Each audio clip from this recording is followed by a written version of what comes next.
Dogs don't just see the world like we do. They hear things we can't, smell things we'll never notice, and sometimes they see things that were never meant to be seen. Bruno didn't dig because he was curious.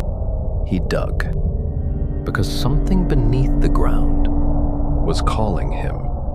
The police came the next day. Neighbors had reported Arjun and Mira missing. The house was untouched. No forced entry. No signs of struggle. Just silence. And Bruno, sitting in the center of the room, watching the officers, not barking, not moving, just staring, as if he knew something they didn't. One officer tried to approach him. Bruno slowly turned his head and looked toward the backyard. Then he stood up, walked to the door, and scratched it. Once, twice, then stopped and waited. They followed step by step into the backyard. The same spot, the same loose soil, the same place where the bodies had been found. Bruno began to dig again, faster this time, desperate, as if he had to reach something. Within minutes, they uncovered another layer, but this time, it wasn't just bones. It was something preserved, a body, almost intact, eyes closed, skin pale, and around its neck, a rusted metal tag with a number, 313. The officers froze. One of them whispered, "This isn't random. This is organized." More digging. More bodies. Each one with the same tag. Different numbers, going backwards, like a countdown. That night, one officer stayed behind to guard the scene.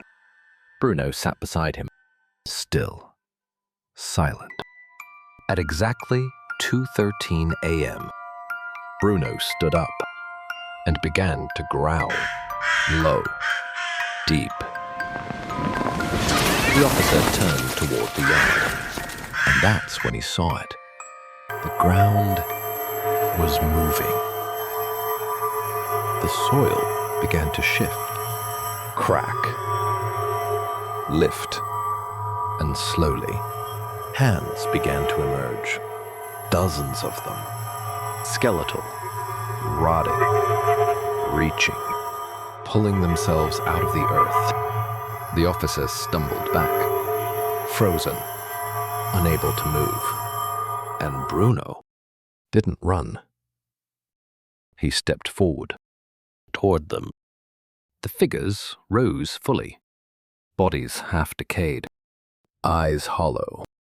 But all of them were looking at Bruno, not the officer, not the house, only Bruno. And then they started pointing at him. The officer noticed something strange. Bruno's paws were glowing faintly, the same pale white as the figure's eyes. And suddenly, it made sense. Bruno wasn't finding the bodies. He was being guided to them, chosen, marked. One of the figures stepped forward, closer to Bruno, closer to the officer, and then it spoke. A dry, cracked whisper. "He sees because he belongs." The officer turned to Bruno in horror, but Bruno was no longer looking at the figures. He was looking at the officer. Slowly, his tail began to wag, and he took a step forward. That night, the officer disappeared too, and the next morning, neighbors saw Bruno again, digging in a new spot, If this part gave you chills, don't stop here. Like, share, and comment. What do you think Bruno really is? Is he a victim or something far worse? And don't forget to subscribe to the 60-Second Scare, because in part 3, we uncover who buried them there.